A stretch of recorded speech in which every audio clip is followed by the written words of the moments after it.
Assalamu alaikum everyone. Hope you all are doing well. Before starting the vlog, I would like to request all of you to please like, comment, share and subscribe. आज का blog जो था वो मैंने Medina hotel के ऊपर बनाया था कि ये मस्जिद नबवी से कितना दूर है और हमारे होटल का रूम कैसा है और ये होटल ओवरऑल कैसा था। तो मैं आपको बताती चलूँ कि ये जो होटल था ये अभी अंडर कंस्ट्रक्शन था, इसके काफ़ी सारे काम अभी हो रहे थे। जब तक हम लोग अपने रूम की तरफ नहीं जाते, मैं आप लोगों को ये बताती चलूँ कि हमारा होटल मस्जिद नबवी से ऑलमोस्ट 10 to 13 मिनट के डिस्टेंस पर था और ये कोई इतना ख़ास डिस्टेंस नहीं था, आप इजीली इतना वॉक कर लेते हो।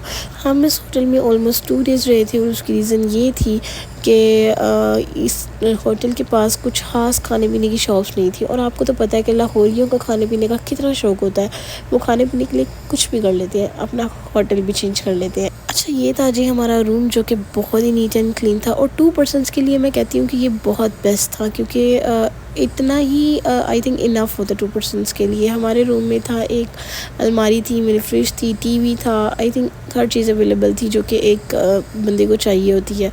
और इसका वॉशरूम भी बहुत नीट एंड क्लीन था, इसके वॉशरूम में सब चीज़ें अवेलेबल थी।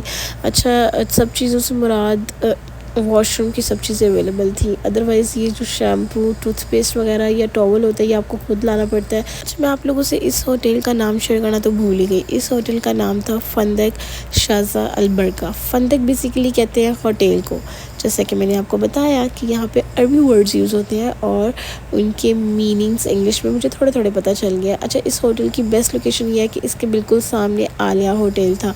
अच्छा, हम लोग होटल में थोड़ी देर स्टे करने के बाद दोपहर के खाने के लिए, बिकॉज़ वो वेरी टायर्ड, तो हम लोग आ गए थे खाना खाने के लिए। और मैं आपको इस रेस्टोरेंट के बारे में बताती चलूँ, ये बहुत इकोनॉमिकल रेस्टोरेंट था और इसका खाना इतना मज़े का था कि हमने एक दिन में 2 दफ़ा इसको विज़िट कर लिया खाने के लिए। मतलब दोपहर का भी खाना यहीं पे खाया और इवन के शाम का खाना भी यहाँ पे खाया। दोपहर को हमने यहाँ पर खाया था जी, इसका खाना बहुत ही मज़े का था, मैं आपको बता नहीं सकती, इतना मज़े का था कि हम लोगों से रहा नहीं गया और हम शाम को फिर इस रेस्टोरेंट पर आ गए। इस रेस्टोरेंट का नाम था जी फंदक कबाबिश। फंदक मीन्स होटल और कबाबिश बेसिकली इसका अपना नाम था। और ये रेस्टोरेंट वैसे देखने में इतना कोई यू कैन से कि अच्छा नहीं था, लेकिन ये इसका खाना इतना अच्छा था कि ज़ाहिर सी बात है आपको कभी कभी लोकेशन नहीं, कभी कभी आपको उसका टेस्ट खींच कर ले आता है। तो इसका टेस्ट वाकई ही इतना मज़े का था कि हम लोग शाम को यहाँ पर आए और हमने मटन कढ़ाई टेस्ट की और इनकी मटन कढ़ाई तो मैं आपको बता नहीं सकती कि आप उंगलियां चाटते रह जाएं, मतलब इतनी मज़े की थी। और प्लस ये बहुत इकोनॉमिकल था। करते हैं जी अपना खाना एंजॉय, आप करें video enjoy and till the next video, bye bye.